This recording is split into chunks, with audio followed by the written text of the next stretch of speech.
In part 1 of my dining room makeover, I got the built-ins on my wall and all set up. We built some IKEA Billy bookcases and Lowe's cabinetry, then created some arches out of MDF to add to that built-in look. I'd left that middle section open, but then decided that it should have an arch as well, so I added that in. This week, I'm gonna add all of the little details and really make it look like one cohesive built-in. Originally, when I was planning the arches, I was going to also connect them all the way down, but since we added these doors on, that's not really going to work out, or else we wouldn't be able to open them and you won't see that detail anyways. So what I'm going to do is just take my multi-tool, cut straight across here so that it's just sitting directly on top of the shelves, and then we can add the caulk, make it look like it is part of the bookshelves.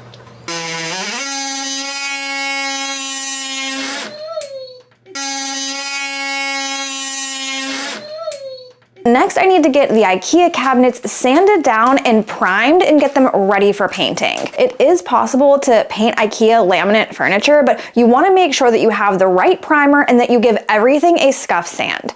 So the primer that I'm using here is this Zinsser bin, and you want to make sure that it is the shellac-based primer and not their water-based primer. This is what's really going to adhere to that laminate surface, and then you can paint over it, and your paint is going to hold up over time and not just chip off after a few months. So I've got my painting clothes on. Let's get to priming these cabinets.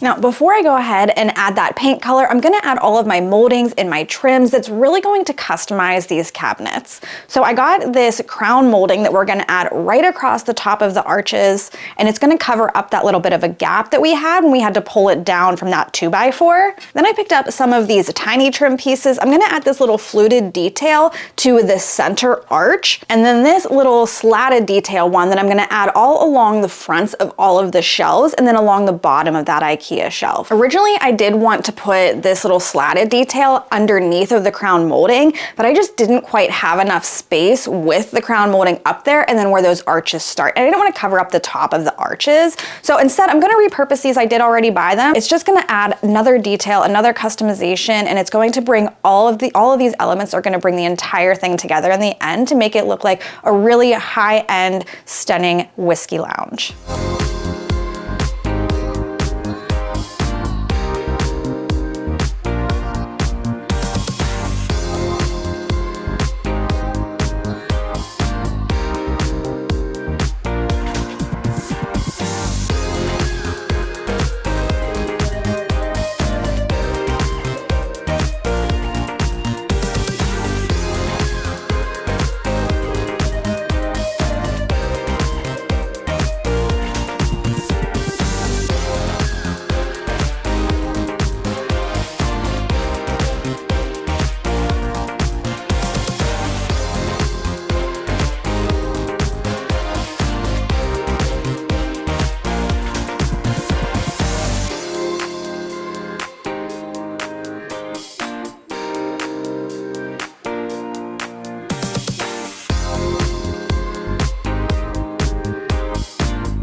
Next, I'm gonna give the lower cabinets some of that detail, just like we did on the top cabinets. So I picked up this pole wrap from Home Depot, and I've used this stuff on a couple of projects in my old house. It does give that really high-end finish that I'm looking for, but it can be a little bit expensive. In my opinion, it is well worth it.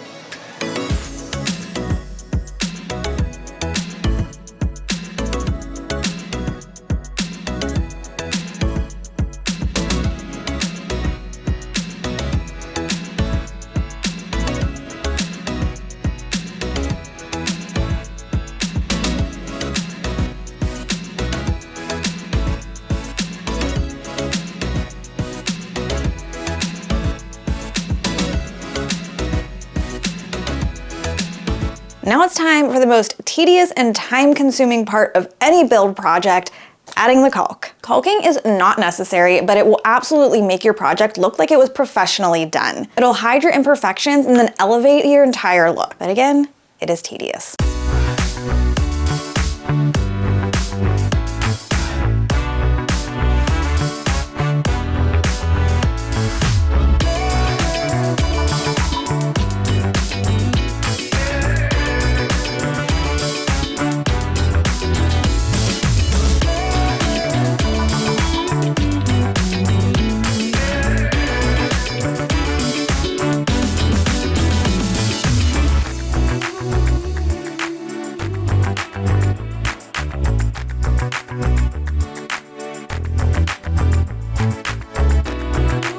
I added caulk between where the two bookshelves butt up to each other, but when it had dried, it shrunk, causing an indent. So I took some joint compound to get a smoother look.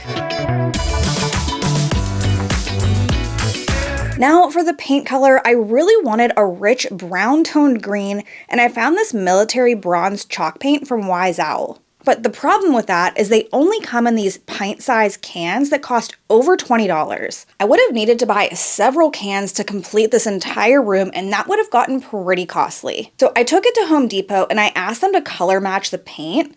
This was much more cost effective and allowed me to buy the gallons that I needed, as well as get a satin finish so that the surface is much easier to clean up. I went back and forth for days staring at these swatches on my wall and wondering if I even liked the Home Depot color match. You can see it looks pretty different on the wall, and that's purely due to that satin finish over the matte finish of the chalk paint. But eventually I decided I did love the color, and it still had that brown tone to it that I was looking for. Finally, it is time to add some color and disguise this hodgepodge of MDF and trim pieces and really make this look like one cohesive built-in unit.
Before putting the cabinets back into place, I cut a hole out for where the outlet is. That way we still have easy access to it.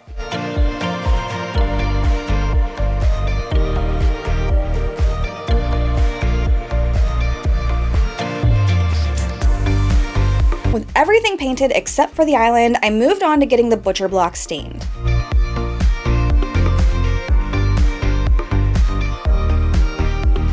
For the stain, I knew that I wanted to go with Early American because I have that in other areas of my house. But I have 3 different Early American stains, so I put all 3 of them on the butcher block to see which one I like the best. This one over here is the Minwax Early American, and then this one in the middle is the Varathane Early American, and then this is the Bear Early American, which is actually a water-based stain, where these two are both oil. The Varathane is the one that I have throughout my house. I just couldn't remember which one it was, so here I was able to validate that, and that's the stain we're gonna go with. I first added a coat of pre-stain. This is gonna help the stain apply evenly as it will absorb into the wood, preparing it to absorb that color. You wanna let it absorb for 30 minutes, then apply your stain.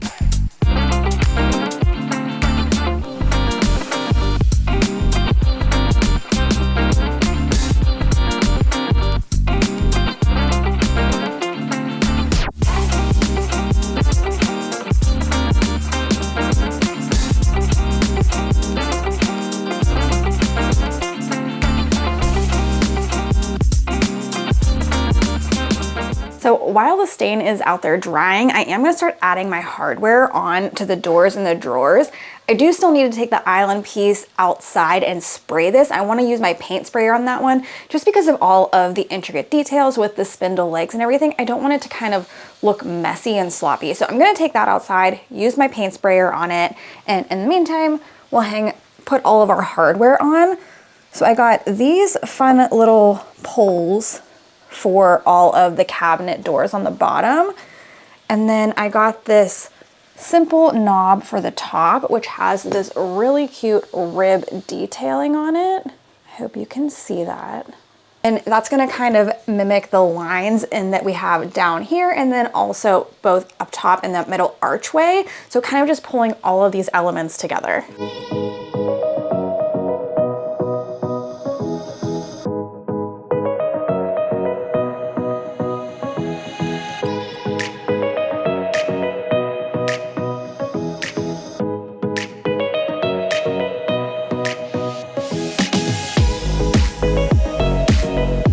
I cannot find where my hole jig is in the garage since we've moved. So I'm gonna take a piece of paper, line it up at the top of my cabinet door and then the side here, and then mark where the handle needs to go. And then it's gonna be the same on all of the cabinets. Just gotta make sure it's level, straight.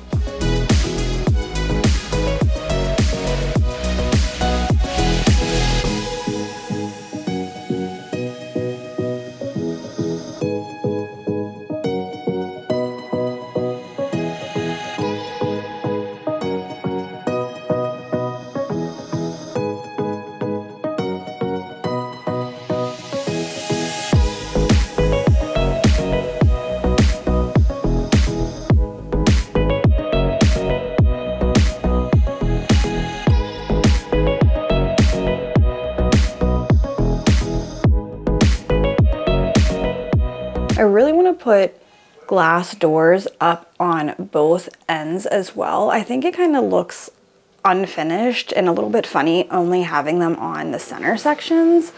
So the problem over here is I added the quarter round to complete this side, but the doors wouldn't open with this regular size quarter round. And I bought this thinner, more narrow quarter round for a different project, but I think this might be a better option.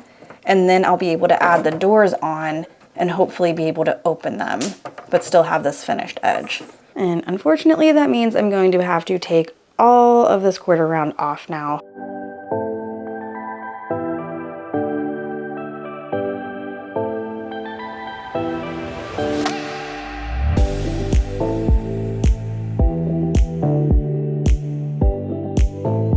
I also added quarter round to the open arch section to make it look more finished where the bookshelf meets the wall here.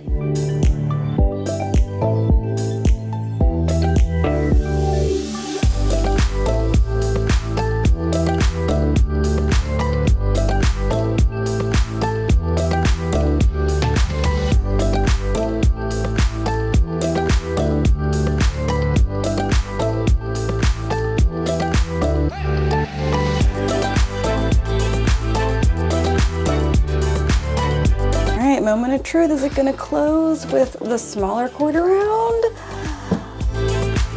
Look at that.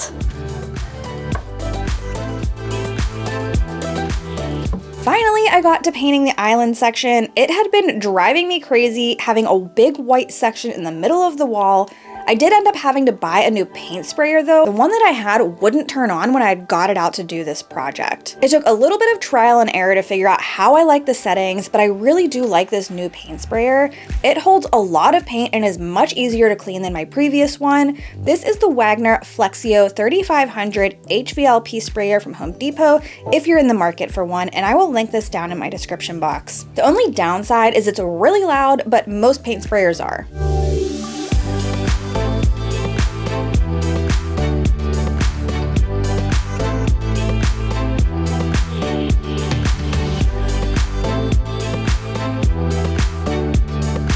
So So I bought these gallery rails to go on top of the shelves, like under the arches, to add just a little bit more detail to that section. So I'm gonna paint these as well in that same green. So again, it all blends in, it all looks nice and cohesive and seamless.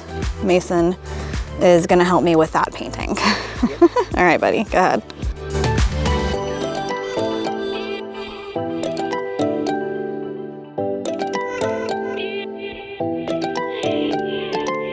We are so close to wrapping up this portion of the room makeover and getting these built-ins all completely finalized. I have been working on this for probably over a month at this point, and I am just so ready to move on to a new area of my house. I need to cut down these gallery rails that I bought that are gonna go behind the arches and kind of add just another little element, another little detail piece to the built-ins.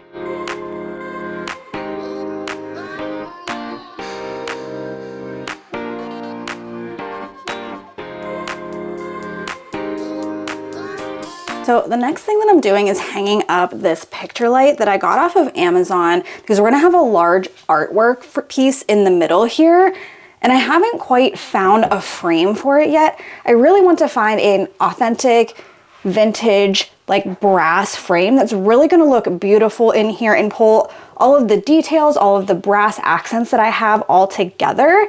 But unfortunately, I just haven't found that yet. So I'm kind of guessing as to how high I want this to be, and I figure if I put it at the very top here, because I have the art and it's a large piece, which is why I'm having such a hard time finding a frame. 24 by 36, so it truly fills this entire space pretty much on its own, and then I need a frame to go around it. So trying to guess if I have like a 1-inch frame or something like that, having the picture light then a little above should work out well. Like I wouldn't want it going any higher than that. So I think that's where we're gonna put it. Hopefully it works out. We can always move it if not.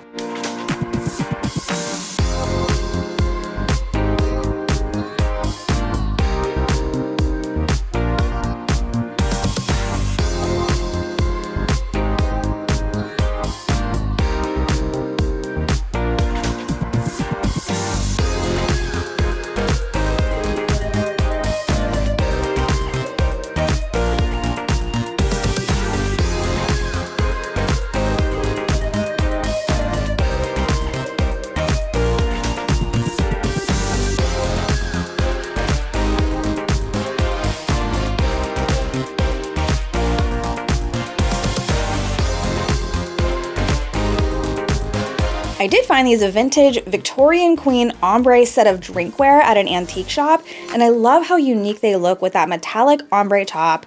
But this is the last little touch that our whiskey lounge needed, and this side of the room is complete.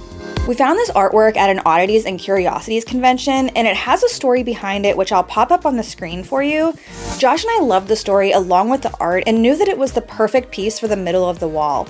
I did grab just a basic black frame for now until I can source a vintage one that I'm looking for. I know it has been months since I've started this project, and it has been such a massive undertaking, but it is finally ready to reveal to you in 3, 2, 1.